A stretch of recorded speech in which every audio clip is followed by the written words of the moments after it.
Longtemps, les historiens et les historiens de l'art ont négligé le XIVe siècle, qu'ils ont considéré comme une période de transition entre le beau siècle de Saint-Louis et les premiers balbutiements de la Renaissance. En France, le XIVe siècle est marqué par une série de crises.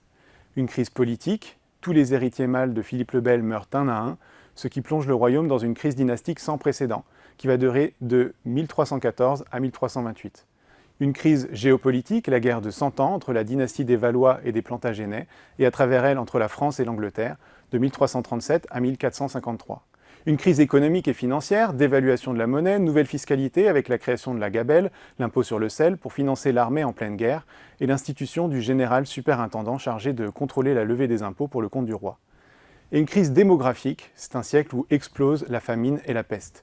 Rendez-vous compte, la plus grande épidémie entre 1348 et 1352 a, en l'espace de 5 ans, décimé entre le tiers et la moitié de la population européenne. Tout cela contribue à donner du XIVe siècle une image négative, archaïque, de stagnation.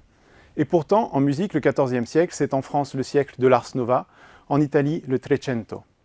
L'expression Ars Nova vient d'un traité attribué à Philippe de Vitry et rédigé vers 1320.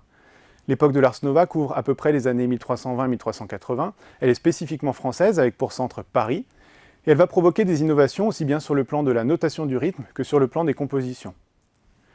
Sur le plan rythmique, l'Ars Nova prolonge le système élaboré pendant l'Ars Antiqua et le complexifie en ajoutant des valeurs plus courtes, la minime, et en permettant dorénavant de subdiviser chaque valeur rythmique en 2 ou 3 valeurs inférieures. Nous assistons à la naissance de la distinction, encore en vigueur aujourd'hui, entre binaire, qui divise le temps en 2, et ternaire, qui divise le temps en 3.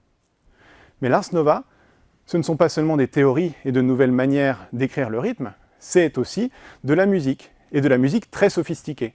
On voit apparaître d'une part 2 genres polyphoniques nouveaux, la messe et la chanson polyphonique, et d'autre part le développement du motet hérité de l'Ars Antiqua.